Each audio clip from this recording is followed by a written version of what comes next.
So I created a tabletop game that nobody wanted. Well, that's not exactly true. I There were definitely people that wanted, but not very many. And I realized that I got so excited about this game. I poured months and months and months of my time, hours upon hours, in creating this game, and I realized that I missed one crucial step. I went straight to launching my Kickstarter as soon as I thought it was ready, and I realized afterwards I never really built a community around it. So that's what I want to do. So I'm just going to sit down in front of this camera right now, and I'm going to tell you some about my game. It's not scripted. It's just me candidly talking about this game that I created. And the idea is to just build a dialogue, get some feedback, and hopefully eventually take this game to production. I'm not going to get too involved into the nitty gritty and the rules in this video. At least I'll try not to. I tend to ramble a little bit and get excited and go down paths of way too much detail instead of staying on any sort of track. And to top it off, I literally just recorded almost 20 minutes of footage of me talking just like this to the camera. When I went to play, there was no audio because my little mic didn't pick it up for some reason. Hopefully it is this time. I'll find out. So the game is called Libertas. It takes place in the future, and in this future, basically, society has split into two castes. You have those who live in the utopian city state of Libertas, who have everything they need. They don't have to work jobs, they don't have to do anything but live their lives. And they live very good lives. And then the majority of the population exists within a digital realm known as the alt. Kind of like the Matrix, but not. It's not really meant to simulate a real world in any way. Those within the alt very much know they're within the alt, and those within the alt very much want to get out. Their bodies, their physical bodies, are kept in stasis, and they live in a digital format within the alt. And they want nothing more than to escape the alt and regain control of their physical body. One of the big driving factors in their motivation to get out of the alt is the fact that those who live within the alt are they're basically slaves to those in Libertas. And how they do this is they upload their digital consciousness, into robotic bodies of various shapes and sizes. So anything from a humanoid, maybe if you live in Libertas, maybe you have a robotic nanny, but that robotic nanny is a real person's consciousness inside that robot. Or maybe they are just strictly a machine that like cleans the streets, but it's not humanoid. It's like a street sweeper that drives up and down the streets cleaning. There's construction bots and all this stuff, and every single one of these is operated and controlled by somebody who lives within the alt. So it's a life of servitude, and that's pretty much your whole existence. Is what little free time you have, you spend in a digital realm. What free time you don't have, you spend serving the citizens of Libertas. So that's kind of the gist of the backstory. There was also a big war that took place that kind of allowed this group to come into power that kind of put everybody else into servitude. There's a pretty rich lore that I've developed, and I would love to talk more about that. If you have any questions about it or want to hear more about that, let me know. So the game is a blend of TCG and tabletop skirmish. So you'll have a deck of cards, and then you will have miniature models. So get you a little up close shot of this guy. This is a fully painted. Now you can probably tell this is kind of a mech combat game. And that goes off of the premise that these are controlled by people within the alt. And this is one of the ways people within the alt earn their freedom, is they participate in arena combat piloting what's called a crux. And a crux is your core. This exact component here is a crux. It's the centerpiece of every mech in the game. And if you noticed, this guy is pretty naked. He's just a little floating ball.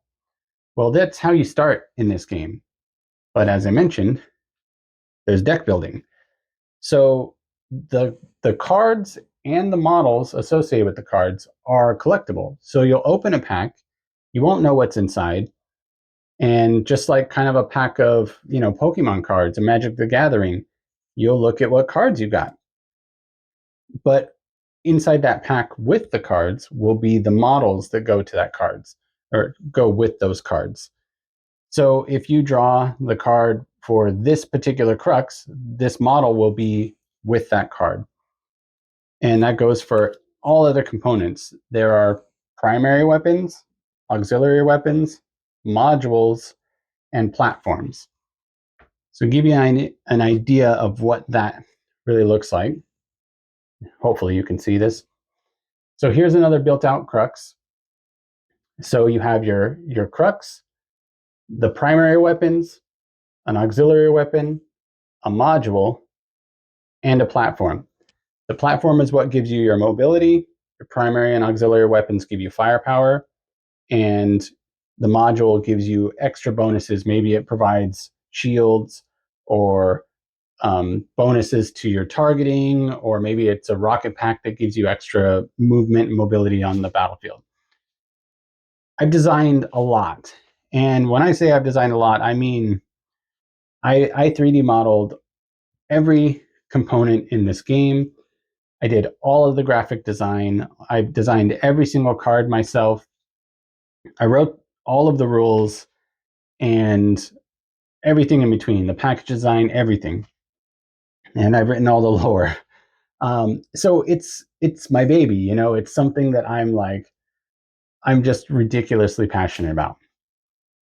So as I mentioned, you start as a crux. When you enter the game, it's kind of like a battle royale. You kind of choose an area within the arena that you want to land, and then from a certain distance, you drop a D4 or a pyramid shaped token like this one, and you drop that onto the arena, and then wherever it bounces and lands, that's where you start.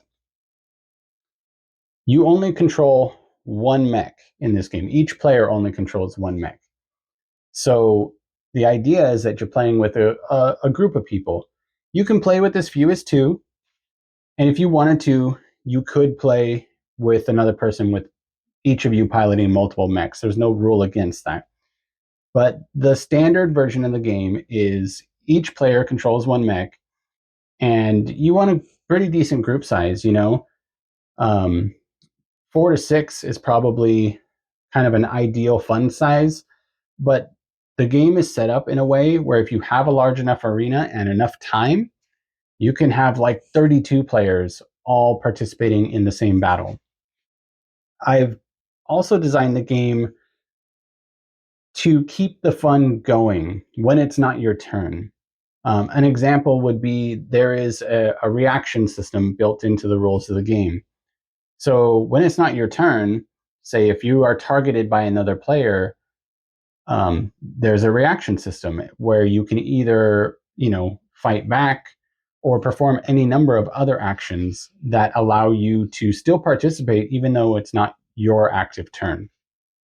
There are also cards and abilities that allow you to alter the turn play, and not necessarily the order of the turns, but maybe, but interject your actions into other turns. So the game is designed to be really simple to learn, but really complex and of very large depth that allows you to always be able to experience more. And as I mentioned, since it's like a TCG collectible game, as you collect more components, more cards, it unlocks more things that you can do within the game, and it can change the whole dynamic. The terrain is also interactive in a lot of cases. For instance, here's a prototype for the repair station. So the repair station, you place your crux onto the repair platform. While it's there, every turn that it is there, you get to roll, say, a d20, and you gain that much health back. There's also a shield generator that does a very similar thing with slightly different rules. And these are all interactive elements. Even the barriers themselves are designed to add depth to the gameplay. For instance, some barriers can mitigate special types of damage, like maybe they're better against energy weapons, or maybe they're better against ballistic weapons. And then there's just your basic barriers that have like just a strict reduction to incoming damage. There's a whole lot of other things, and I'm already starting to just ramble down these paths and rabbit holes like I knew I would. But I'm really excited about this game. The other thing is because it is a card-driven game, there's not going to be a big fat rulebook. Obviously, there's core rules that has all the basic principles of gameplay and an explanation for a lot of the different stats and elements that you will encounter in the game. But every card kind of has its own rule. So when you are using a certain component, the rules for that component and what you can do or can't do with it are going to be pretty much right on that card. How it affects the gameplay will be on the card. So there's not going to be a lot of rule referencing where you're like, hold on, we must consult the rule book. There might be a little bit of that, because if there's a disagreement with who is, how turn order is played or something like that, that deals with the very core mechanics of the game, you might have to consult the rulebook. But it's not a big fat rulebook. It's pretty slim.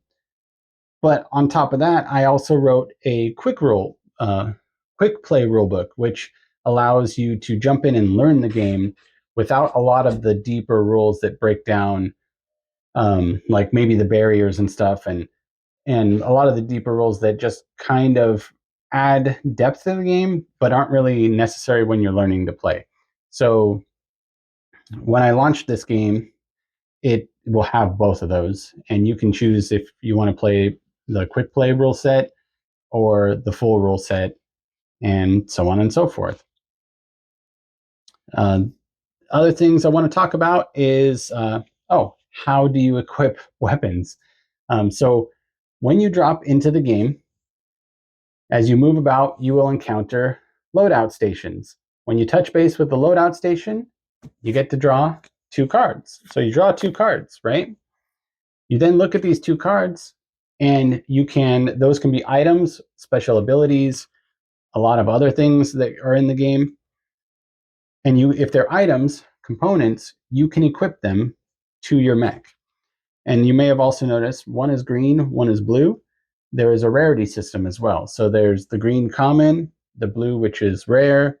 There's a gold color that is like legendary rare. And then there's a pink or magenta that is like set items. So if you can attach multiple set items from the same set on your mech, you get extra bonuses. Those are called omnis sets. I've been rambling for a while about this game, and I don't really have a clear direction, but I will tell you that what I want to do is focus on building community around this game. I want to get people interested, and I can go on and on and on talking about it and going, oh, and also this, and also that. But I feel like you'll lose interest pretty quick. So I want to hear some questions. What questions you have about the game? What comments you have about the game? Maybe you think it's dumb. That's fine. If you think it's dumb, let me know. It doesn't bother me. I am setting out to create something that I want to play and that hopefully other people find enjoyable too, because it is a game and I want to be able to play with other people. So I do plan on bringing this back to Kickstarter once I have developed the community around it. which is why I'm starting kind of a video series that talks about the game and explains it. And the next videos I put out about this game will be directly led by your questions. So please ask me some questions about this game if you have any interest in it whatsoever, and I will answer them and I will make more videos about the game and we'll go from there. And just remember, until you do or don't, you can. Catch you later.